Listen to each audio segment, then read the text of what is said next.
morning, everyone. Lovely to see you, and thank you for joining us. My name is Jeremy. I work here at the old fire station, and I'm sure most of you know, but if you don't, you're at a session in the Marmalade Festival, one of 90 sessions, and we've been running over the course of these 4 days. So we just got to get to the end of Friday, and then we're there. And the Marmalade Festival is something the old fire station kind of coordinates, but we do that alongside lots of different partners, and we're indebted to all the kind of people who volunteer to come and run sessions of one kind or another. If you're working alongside communities, you've got to think about how you lose control of the agenda. Arts organisations typically direct and programme and produce and commission, and yet they've got whole bits of them that are trying to not do that, or trying to do the opposite of that, but they're in the same organisation. And they talk about sharing power. Well, what does that mean? Whose power, and how is it shared, and on what basis? So that was one question, was what does sharing power actually look like in practice? And then the second thing was that, what does it mean for the culture of our organisations, the organisational culture of cultural organisations, to have whole bits of it that are all about deciding and directing, and whole bits of it that are about not deciding and directing in the same organisation? What does that mean for how we organise ourselves? And then the third question was about how do we talk about it? How do we talk amongst ourselves, within our organisations, with the people that we work with the artists that we work with the communities we work with, and indeed to the general public about this work and what the meaning of this work and why we do it and so on. And we didn't really know what to do with these questions, so we thought, well, let's run a Marmalade session, and we'll just invite people to come and help us think about it.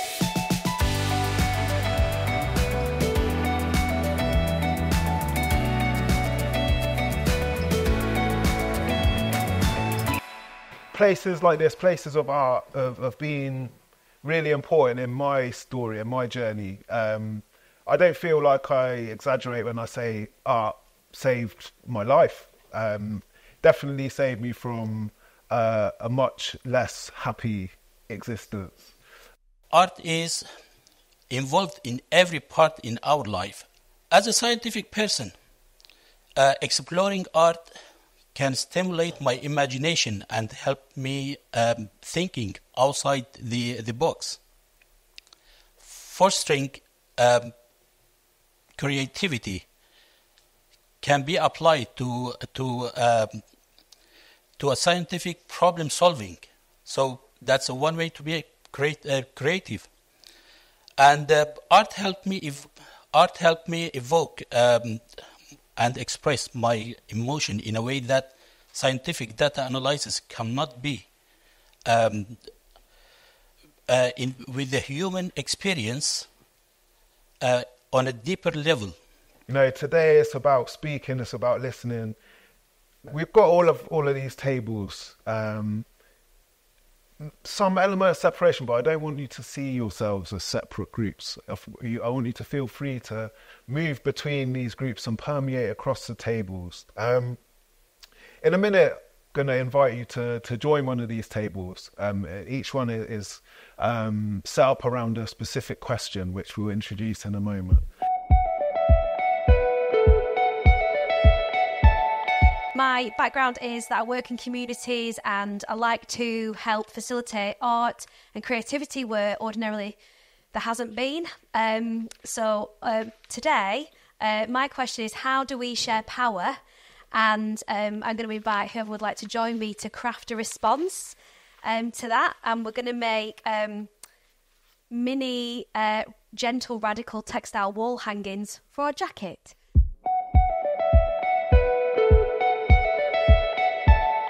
The question I wanted to ask is about taste. We're talking today quite a lot about sharing power, and some of the questions that Jeremy posed earlier about how organisations are trying to change to be more democratic, let's say, but taste is still like the elephant in the room, a bit like class is for us as a society. Like, we don't really know how to talk about it. So I'm interested as a funder in how we talk about taste, because we don't talk about it. We just keep funding the same things.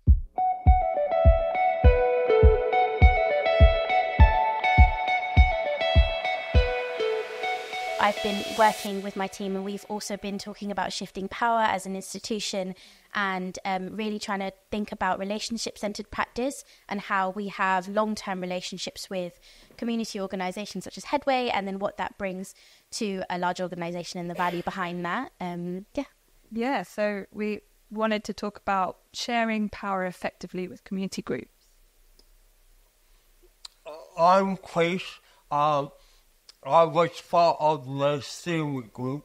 My question is, what did we do well in co-production? And lots of things were. What did we do less well? And how did we challenge the artistic institution of the Barbican?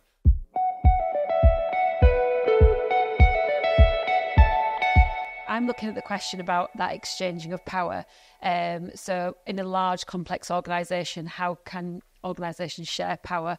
It's this question that we're a large, if you don't know the Royal Exchange Theatre, we're the largest producing theatres in England. We are quite a complex organisation, the way that we're making work and the people that work there. So how do you genuinely and authentically shift that power? And the way that we've been doing it is, rather than we understand that change takes time, and that it's like steering a huge ship rather than a nice nimble boat. So we've kind of created our own nimble boat to play in and experiment and test what real power sharing can be like through our local exchange programme and our own mobile theatre, The Den. So we are learning and we are testing through this model. And then the big question is, how does that then shift back to the wider organisation? So I'm interested in those structural realities of a theatre, and especially in this current landscape as well. And is this the time to make that radical change? Or is this, or what's those barriers that come into play at the moment? So that's what we'll be exploring on this table.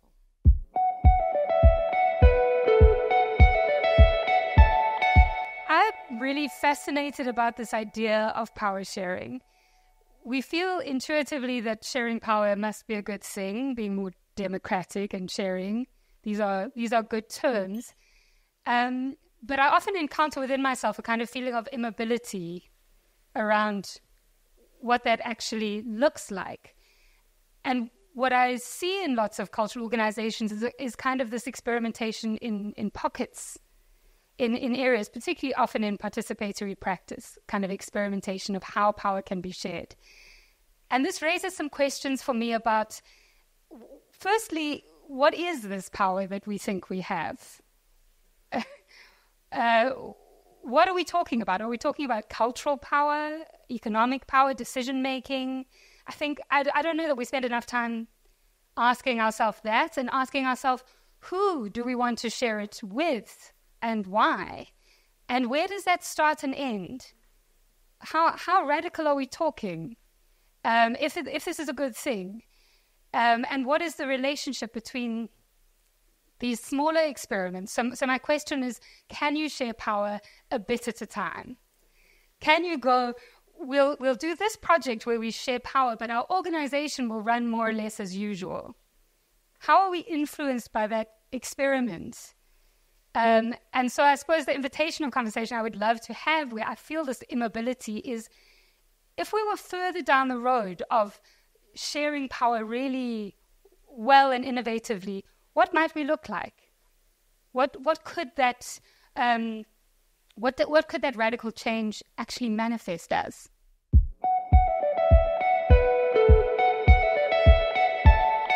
My question is, doing the work that should have already been done, and we'll be looking at things hopefully about the problems and issues and gaps that people are experiencing in their own communities, not necessarily in your work even, just in your community, and seeing whether there is a way that this could be solved, I suppose.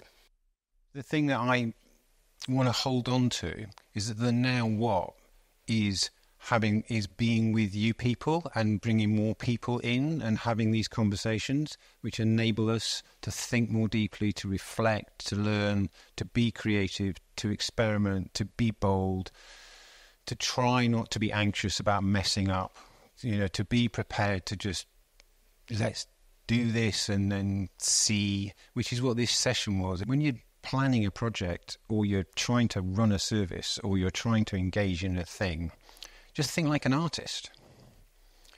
That's what artists do. They just go, yes, let's try it. And if it's rubbish, we'll stop doing it, we'll do something else. And if it's great, we'll do a bit more. And if we think like artists when we're trying to run organisations, we might make a bit more progress.